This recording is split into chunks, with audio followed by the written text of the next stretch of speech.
Dear Evelyn, the Star Wars saga occurs in the backdrop and often in the midst of rebellion.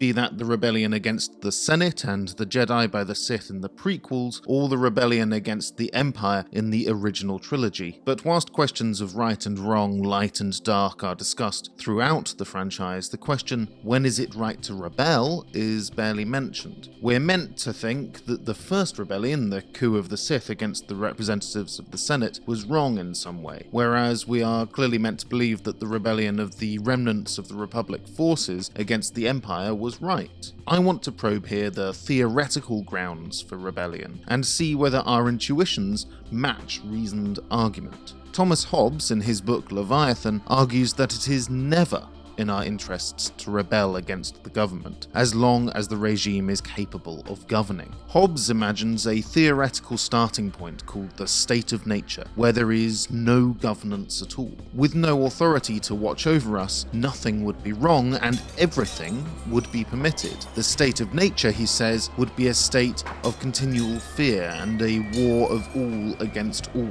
something we'd want to avoid at any cost. We would, says Hobbes, escape the state of nature by submitting to an authoritarian king, capable of setting strict rules and enforcing them. With this theory of the justification of governance, rebellion would never be acceptable. As Glenn Huey writes of Hobbes's position, only a fool would abandon the security of the political authority for a resumption of the state of nature.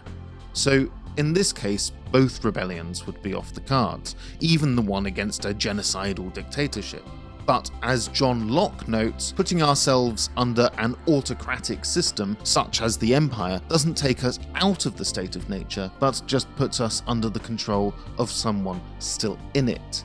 Locke reimagines the state of nature with one crucial extra detail, the concept of inalienable rights. This would mean that there is value and meaning without human social constructs. The social contract then is invented to ensure our rights, and the government must be held accountable for its actions.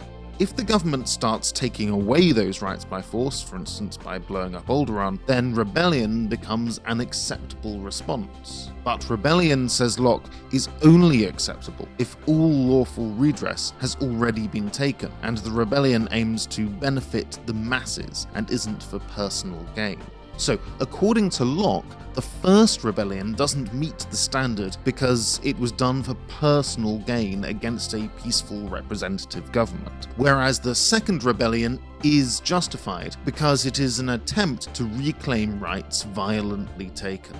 The problem with Locke's philosophy of rebellion and the social contract is that it's built upon an idea of rights that he justifies with the existence of God. But if we don't believe in God, it's hard, perhaps not impossible, to understand rights in a naturalistic way.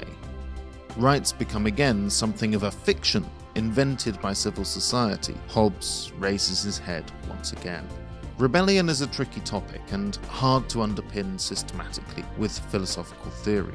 One thing I think especially Star Wars Rogue One does very well is show us the consequences of rebellion. They are random and always dreadful in their murderous, unpredictable manner.